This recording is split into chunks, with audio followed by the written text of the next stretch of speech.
ज़राअत bill Lok Sabha में पास हो चुके हैं, अब इन्हें राज्यसभा में पेश किया जाना है। वहां से पास होने के बाद ये कानून की शक्ल इख्तियार कर लेंगे, लेकिन कांग्रेस समेत तकरीबन पूरा हिज़्ब इख्तिलाफ और अकाली दल इसकी मुखालफत कर रहे हैं। ज़राअत बिल को लेकर हंगामा क्यों बरपा है, आपको हमारी रिपोर्ट बताएगी।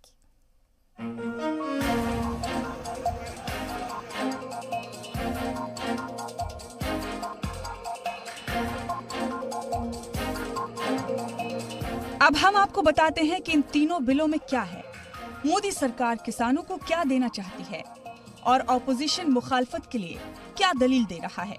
सबसे पहले एग्रीकल्चरल प्रोड्यूस मार्केट्स कमेटी यानी APMC से जुड़े कानून की बात करते हैं। इस कानून के बनने के बाद किसान अपनी फसल सरकारी मंडियों के अलावा दूसरे खरीदारों को भी बेच सकेंगे। मंडियों के दाम MSP पर ही तय होते हैं।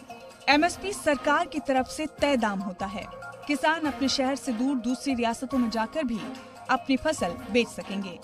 ये कानून किसानों को ऑनलाइन सिस्टम से भी फसल बेचने की छूट देता है। लेकिन ऑपोजिशन की दलील है कि मरकजी हुकूमत MSP का मौजूदा सिस्टम खत्म करना चाहती है।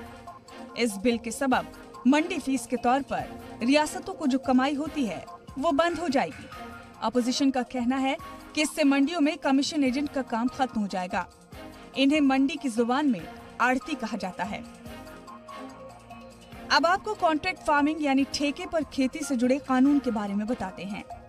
इस कानून के मुताबिक किसान सीधे किसी कंपनी के साथ फसल के लिए कानूनी कॉन्ट्रैक्ट कर सकते हैं। छोटे किसानों को भी अपनी फसल ठेके पर बेचने की छूट होगी।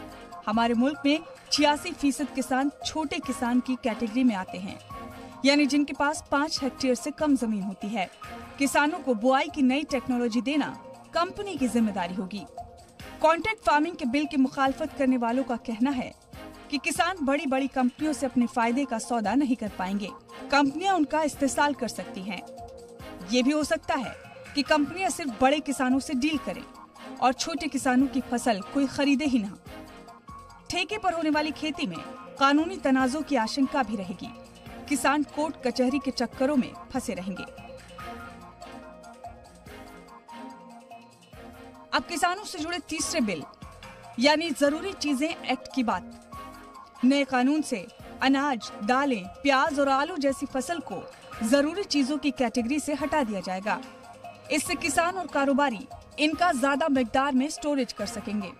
लेकिन मुखालफत करने वालों का कहना है कि इससे प्याज और आलू जैसी चीजों की जमाखोरी की दिक्कत बढ़ सकती है। बड़ी कंपनियां ज्यादा मिकदार में चीजों को स्टॉक करके दाम बढ़ाएंगी और मुनाफा अपनी जेब में डालेंगी।